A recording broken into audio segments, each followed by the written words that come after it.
はい、皆さん、こんにちは。モノルです。今回はですね、こちら、ホリのファイティングコマンダーオクタをレビューしていきたいと思います。格ゲーね、最近私も目覚めまして、ストリートファイター6、ようやく、このね、オクタでプラチナまで上がれたっていうことで、まあそろそろレビューしてもいいかなっていうね、あんまり下手すぎてもね、レビューする意味ないと思うんで、一応プラチナになれたんで、まあまだまだね、めちゃくちゃ下手くそで、多分ね、こっから難しくなってくるところだとは思うんですけど、一旦ね、このコントローラーレビューしていきたいと思います。遅延測定とかもね、PlayStation 5でもやってきましたので、ぜひ、参考にしてみてください。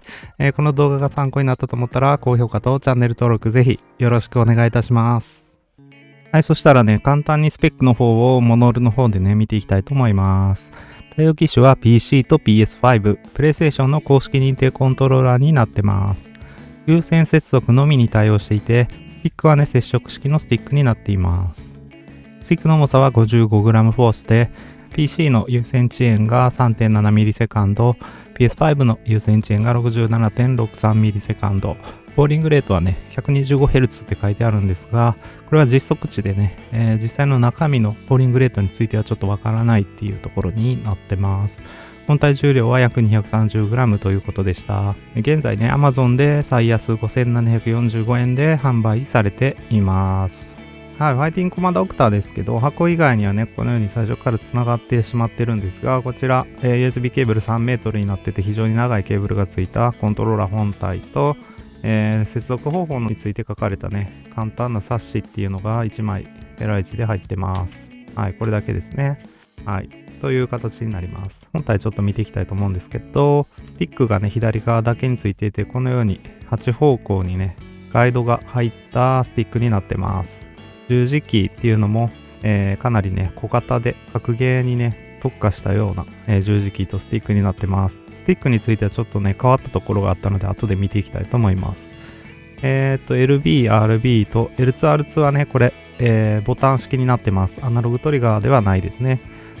この辺はメンブレになってますね。で、この四角、×、三角、丸、ここのボタンと R1、R2 ですか。このボタンはすべてね、マイクロスイッチになってますね。非常に押し心地のいいボタンになってますね。はい。で、裏面見てみると、このように、トーナメントモードというかね、キーのロック機能があったりとか、あと、PlayStation 5、PlayStation 4、PC それぞれ接続先をね、切り替えることができるスイッチが入ってますね。こちらのロックスイッチに関してはですね、一番左が全てのキーをロックしないっていう設定になっていてですね、真ん中にすると、PS ボタン、タッチパッドのボタンですね、これをロックする、無効化するっていうことができます。で、一番右にすると、さらにクリエイトボタンとオプションボタンね、この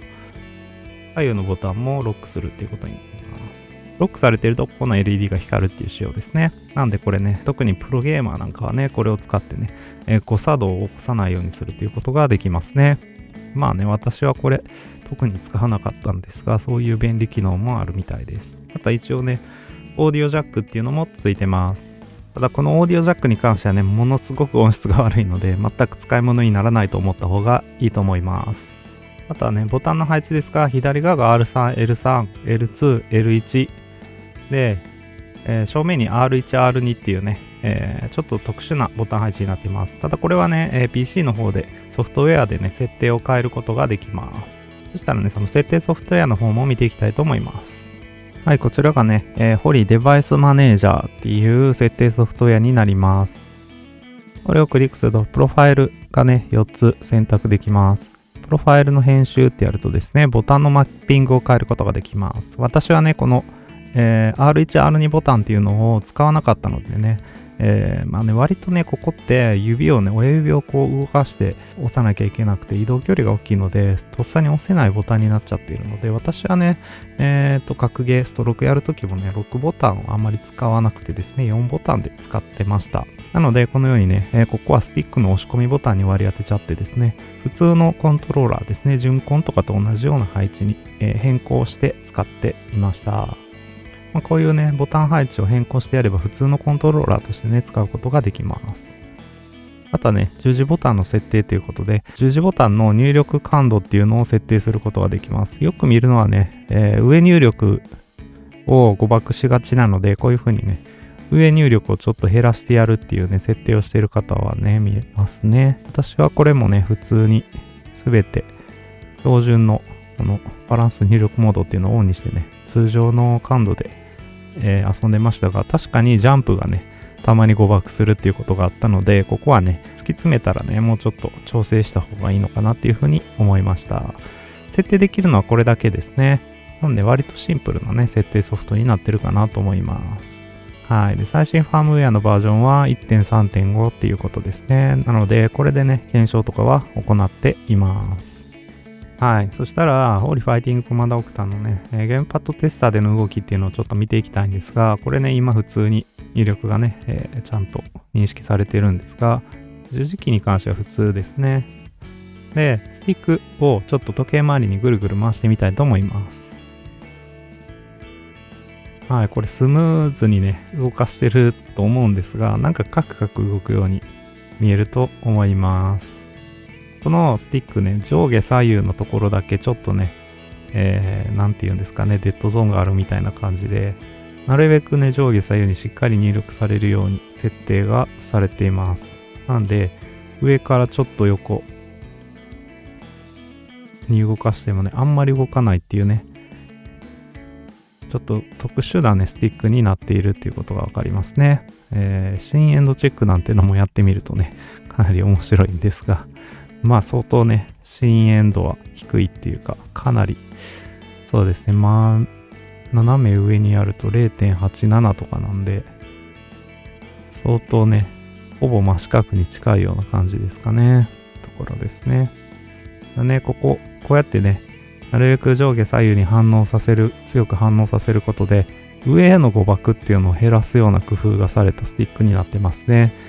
特にね、ストロークなんかだと上への誤爆っていうのはジャンプになっちゃってね、かなり隙を見せてしまうことになるので、それが抑えられるような工夫っていうのがされたスティックになってます。こういうところもね、もう格ゲーやるならかなりこのコントローラーがいいよって言われてるゆえんかなと思います。さすがね、プロゲーマーがたくさん使ってるコントローラーだなっていう感じですね。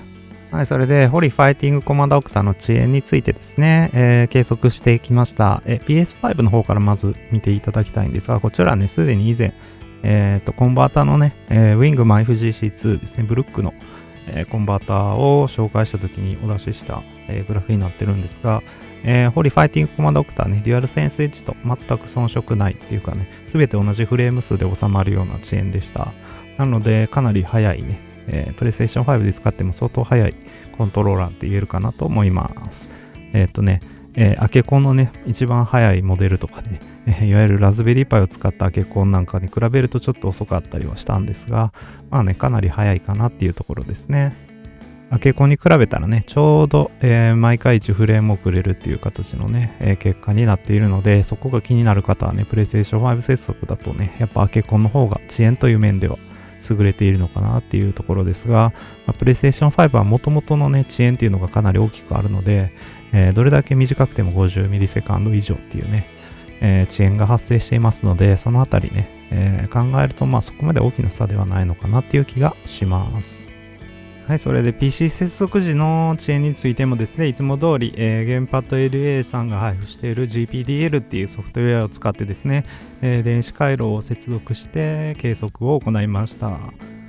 ポーリングレートに関してはですね、125Hz っていう形でした。おそらくですが 250Hz 出てると思うんですが、先ほどお見せしたね、このスティックのね、動きがちょっと特殊なので 125Hz っていう風に出てしまっているのかなっていう風に感じました。それで、デュアルセンス H の場合っていうのがこのね、紫色のグラフで、赤色の方がね、ホリファイティングコマンダーオクタの遅延になってます。デュアルセンス H と比べて平均ではね、3.74 ミリセカンドってことで、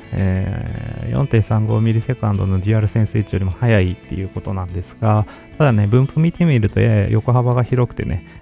決して優れているとは思えなかったですね。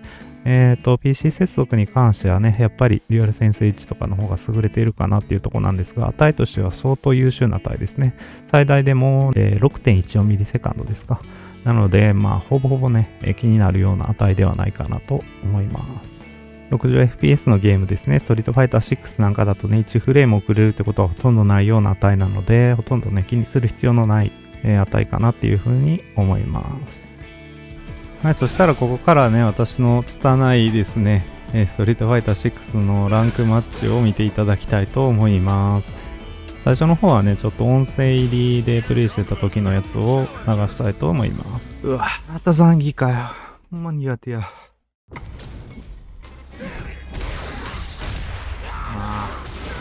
とうぜ。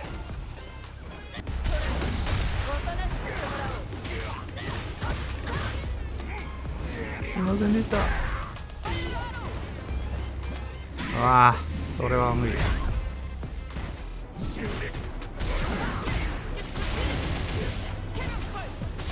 やらかした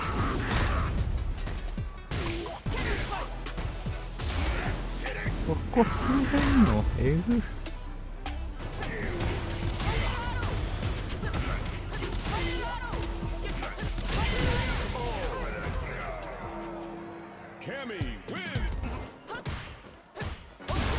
間違えた。でね。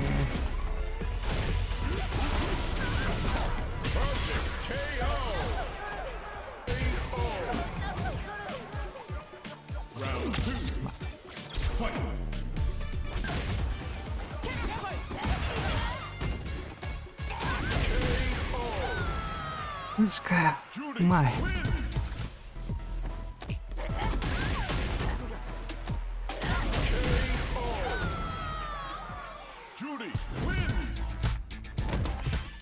はい、というわけでね、ひたすらですね、ジャンプのめくりをねこすりまくってですねなんとか戦っていたって感じなんですが、まあね、12600ぐらいからですかね、12500LP 以上っていうのはね、プラチナ帯とかですね、かなり上位帯が混じってきたので、私はね、全然歯が立たなくてですね、やられまくっていました。で、なんとかですね、置き攻めの練習とかをちょっとしてですね、コンボ練習とかもかなりやってですね、こんなダブル KO とかもありましたけど、なんとかね、プラチナランクアップ戦を迎えることができました。まあね、ランクアップチャンス自体は実は3回ぐらいあったんですが、これがね、その3回目になります。まあ、このマッチをね、流しながらですね、初心者がね、ストローク初心者が、ファイティングコマンダーオクタを使ってどうだったかっていうところをお話したいと思います。十字キーなんですけどね、特に、お伝えしたいところっていうのはですね、やっぱりこうちっちゃい十字キーになってるっていうところで、波動コマンドとかですね、竜巻コマンドとかっていうのを入れるのはね、確かにやりやすいんですが、結構親指をこすって入れるタイプの人っていうのはですね、ちょっと段差が大きいので、結構親指が痛くなるかなっていう感じがしました。私も結構ね、こすって入れるので、すごくね、親指がプレイすればするほど痛くなってきてですね、そこはちょっとね、なんか、例えば指サックみたいなのをつけるとかっていう工夫が必要になってくるのかなっていうとこですね。価格がね、5000円台とかで手に入るコントローラーなので、追加で指サック分ぐらいはね、ちょっとコストがかかってもいいかなってちょっと思ったりはしました。というわけでね、十字キーに関しては確かに、一般的なコントローラーの十字キーよりかはコマンド入力がしやすくて、で、コンフィグでね、設定ソフトでいろいろとね、感度を調整できるっていうのもいいところなんですが、あんまりね、そこまでいいかって言われるとね、ちょっと微妙なとこかなって思います。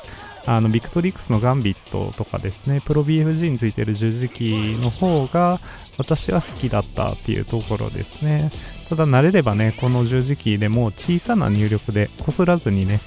波動とか入れられるので、そのあたりをね、うまく慣れていければ、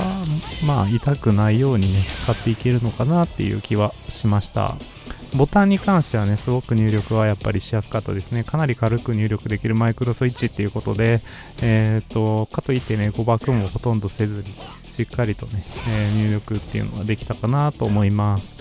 あとですね、ちょっと気になったのが、普通のコントローラーでいう LB、RB とかのボタンなんですが、やや反応がね、ちょっと悪いっていうか、ストロークが深すぎるので、モダン操作だとですね、オートボタンになるのが RB になると思うんですけど、その入力がちゃんと入らないっていうことが結構ありました。これはね、オートボタン自体はちょっと早めに入力する方がいいっていうのはね、レバーレスとかでもよくあったりするんですけど、ちょっとね、その度合いが強いかなっていうんで、必ずしもね、全てにおいてストロークで使うのに最高なコントローラーっていうわけではなかったかなって気がしました。はい、というわけでなんとかプラチナに上がることができました。私自身あんまり格ゲーには向いてないなって本当にね、心底思うんですけど、もうちょっと上手くなりたいかなっていう気はしますね。はい、以上ね、ホリのファイティングコマンダーオクタを見てきましたが、いかがだったでしょうか。やっぱりね、プロゲーマーが第一線でね、使われてるっていうだけあって、すごくね、優れたコントローラーだなって思いました。格ゲーをやるにはね、この価格帯でこれだけのものが手に入るっていうのは素晴らしいことだなと思います。やっぱりね、アケコンとかですね、レバーレスのアケコンだったり、こういうね、ビクトリックスのガンビット、ビクトリックスのプロ BFG ですね、あのあたりっていうのはやっぱりね、ライバルになってくるかなと思うんですけど、とりあえずこれさえあればね、しっかりとストロークが楽しめるっていうのはね、いいところですよね。これでも1万円しますし、プロ BFG に至ってはね、3万円近くするようなコントローラーっていうところで、アケコンもね、軒並み高くてね、安い中華製のアケコン買っても1万円とか絶対するっていうところなんで、非常にね、素晴らしいコントローラーだなっていうんで、さすがね、格ゲー発祥の地日本っていうね、ちょっとプライドが見えるようなね、素晴らしいコントローラーだなって思いました。これがね、格ゲー人口を広げるって言っても過言ではないコントローラーなのかなって思いますね。遅延計測とかもしっかりね、してみたけど、それでもね、欠点がね、見当たらないっていうところで、本当に素晴らしいコントローラーだなと思います。個人的にはちょっと十字キーがね、結構ね、指が痛くなるっていうところはね、こういうお皿型の十字キーの方が、非常にやりやすいなっていうのはちょっと思ったところではあります。ただね、これでテトリスやるよっていう方とかもね、さっきの十字キーのね、感度設定ができるとかっていうところで非常にね、いいんじゃないかなって思いました。私はちょっとね、レバーレスなアケコンをしばらくね、使ってストロークやりたいなっていうのと、コントローラーだったらこっち側でね、ちょっと遊びたいなっていうのがあってね、しばらくこれは使わないかなとは思うんですが、ストロークで遊びたいけどコントローラーがないよっていう方はね、まずはこのコントローラーから始めてみるのがいいんじゃないかなって思ったコントローラーでした。はい、それで私はね、このモノルっていうサイトの管理人もやっています。ホリファイティングコマンドオクタについてもいろいろな情報を掲載していますのでね、ぜひ利用してみてください。価格もね、随時更新中です。また口コミも書くことができるのでですね、お持ちのコントローラーの口コミをね、ぜひぜひ書いていってくださったら嬉しいです。よろしくお願いいたします。はい、以上、モノルでした。ご視聴ありがとうございました。また次回の動画でお会いしましょう。バイバイ。